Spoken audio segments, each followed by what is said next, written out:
ಕರ್ನಾಟಕದಲ್ಲಿ ಡೆಂಗಿ ಆತಂಕ ಸೃಷ್ಟಿಯಾಗಿದೆ. ಆಸ್ಪತ್ರೆಗಳು ತುಂಬಿ ತುಳುಕುತ್ತಿದ್ದು ಗಲ್ಲಿ ಗಲ್ಲಿಯಲ್ಲೂ ಕೂಡ ಡೆಂಗ್ಯೂ ಅಪಾಯ ಹೆಚ್ಚಾಗ್ತಾ ಇದೆ. ಅಷ್ಟೇ ಡೇಂಜರ್ ಡೆಂಗಿಗೆ 8ನೇ ಬಲಿ ಕೂಡ ಆಗಿದೆ. ಈ ಕುರಿತ ಒಂದು ವರದಿ ಇಲ್ಲಿದೆ.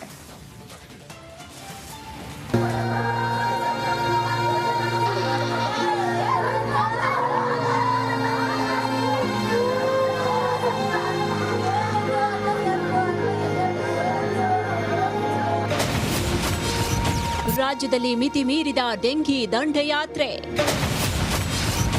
ಡೇಂಜರ್ ಡೆಂಗಿಗೆ ರಾಜ್ಯದಲ್ಲಿ 8 ಮಂದಿ ಬಲಿ. ಕರುನಾಡಲ್ಲಿ ಡೆಂಗ್ಯೂ ಕೇಸ್ಗಳ ಸಂಖ್ಯೆ ದಿನದಿಂದ ದಿನಕ್ಕೆ ಏರಿಕೆ ಆಗ್ತಾನೆ ಇದೆ. ಇದೀಗ ರಾಜ್ಯದಲ್ಲಿ ಡೆಂಗಿ 7,000 ಗಡಿ ತಲುಪಿದೆ. ಮಕ್ಕಳನ್ನೇ ಹೆಚ್ಚು ಟಾರ್ಗೆಟ್ ಮಾಡ್ತಿರುವ ಡೆಂಗಿ 1 ವರ್ಷದ ಮಕ್ಕಳಿಂದ ಹಿಡಿದು ಯಾರನ್ನೂ ಈ ವೈರಸ್ ಬಿಡ್ತಾ ಇಲ್ಲ. ಸದ್ಯ ರಾಜ್ಯದಲ್ಲಿ 352 ಡೆಂಗಿ ಸಕ್ರಿಯ ಪ್ರಕರಣಗಳು ದಾಖಲಾದ್ರೆ ಇಲ್ಲಿವರೆಗೆ ಡೆಂಗಿಗೆ 8 ಮಂದಿ ಬಲಿಯಾಗಿದ್ದಾರೆ.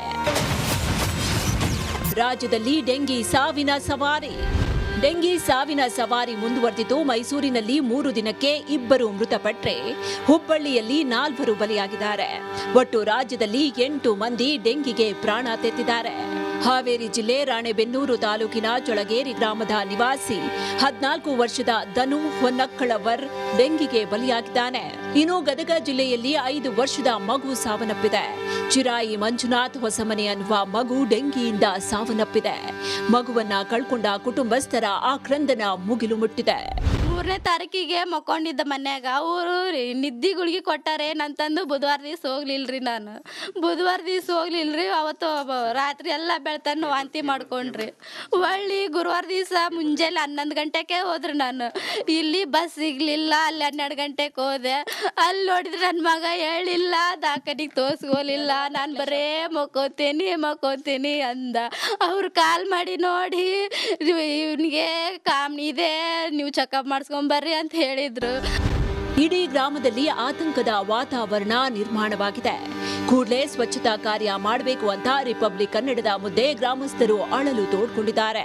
ನಾವಿವಾಗ ಗದಗ ತಾಲೂಕಿನ ಶುರಿಂಜಿ ಗ್ರಾಮದಲ್ಲಿದ್ದೇವೆ. ರಿಪಬ್ಲಿಕ್ ಕನ್ನಡ ಇಲ್ಲಿ ರಿಯಾಲಿಟಿ ಚೆಕ್ ಮಾಡಬೇಕಾದ್ರೆ ಇವಾಗ ನಮ್ಮ ಕಡೆ ಸುದ್ದಿ ಪ್ರಸಾರವಾದ ನಂತರ ಸಾಕಷ್ಟು ಆಶಾ ಕಾರ್ಯಕರ್ತರಾಗಿರ್ಬೋದು ಮತ್ತು ಆರೋಗ್ಯ ಇಲಾಖೆ ಸಿಬ್ಬಂದಿಗಳು ಕೂಡ ಬಂದು ಪರಿಶೀಲನೆ ಮಾಡ್ತಾ ಇದ್ದಾರೆ. ನೀರಿನ ಟ್ಯಾಂಕ್ ಏನಿರ್ತವೆ, ನೀರಿನ ಟ್ಯಾಂಕನ್ನು ಕೂಡ ಪರಿಶೀಲನೆ ಮಾಡ್ತಾ ಇದ್ದಾರೆ. ಜನರಿಗೂ ಕೂಡ ಅವೇರ್ನೆಸ್ ಮೂಡಿಸ್ತಾ ಇದ್ದಾರೆ. ಸಾಕಷ್ಟು ಡೆಂಗು ಉತ್ಪಾದನೆ ಆಗಬೇಕಂತಂದರೆ ಸ್ವಚ್ಛ ನೀರಿಂದನೇ ಆಗುತ್ತೆ. ಸಾಕಷ್ಟು ದಿನಗಳಿಂದ ನೀರು ಸೇಕರಣೆ ಮಾಡದಲ್ಲಿ ಇಂಥಲ್ಲಿ ಡೆಂಗು ಉತ್ಪಾದನೆ ಆಗುವ ಹಿನ್ನೆಲೆಯಲ್ಲಿ ನೀರನ್ನು ಬಹಳ ದಿನಗಳಷ್ಟು ಸ್ಟಾಕ್ ಮಾಡದಂಥ ನೀರನ್ನು ಕೂಡ ಆಶಾ ಕಾರ್ಯಕರ್ತೆಯರು ತೆಗೆದು ಹಾಕ್ತಾ ಇದ್ದಾರೆ. ಇನ್ನು ಕಲ್ಪತರು ನಾಡು ತುಮಕೂರಿನಲ್ಲಿಯೂ ಡೆಂಗಿ ಜ್ವರದ ಭೀತಿ ಹೆಚ್ಚಾಗಿದೆ. ಜಿಲ್ಲೆಯ 182 ಜನರಲ್ಲಿ ಡೆಂಗಿ ಜ್ವರ ಪತ್ತೆಯಾಗಿದೆ. ಇಡೀ ರಾಜ್ಯದಲ್ಲಿ ಡೆಂಗಿ ನರ್ತನ ಮುಂದುವರೆದಿದೆ. ಮಂಜು ಪತಾರ, ರಿಪಬ್ಲಿಕ್ ಕನ್ನಡ, ಗದಗ.